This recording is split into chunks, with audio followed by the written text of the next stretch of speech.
Wow! Magandang araw! Ngayon nga po ay magluluto tayo ng gulay. At yan nga po si Papa Aris. Naghihimay na po siya ng dahon bunga ng malunggay. Galing nga po pala siya sa bukid at siya po ay nanguha ng bunga ng malunggay. At namili ng sitaw. Yan nga po pala ay aming ibabagoong at nakabili din po kami ng isda. Yan po ay isasahog natin dito sa ating gulay para masarap ang ating pananghalian. At yan guys, sinihimay na ni Papa Aris yung aming iluluto. Dahil day off nga natin ngayon, ay makapagluto naman ng gulay. At yan guys, naghihimay na siya na sitaw. May batang makulit, nangingialam.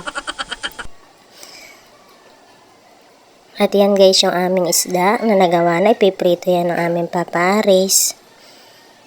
At yan guys, yung aming ilulutong gulay at hinugasan na po ni Papa Aris. At yan, ilagay na yung mga gulay sa aming pinakulong may bagoong.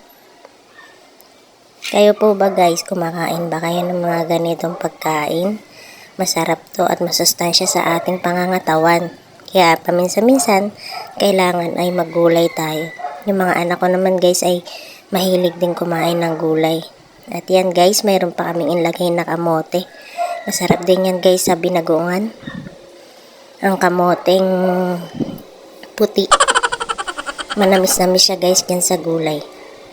At kanina nakapagprito na rin yung aming Papa Aris para ilagay na lang natin dyan pagluto na yung ating mga gulay.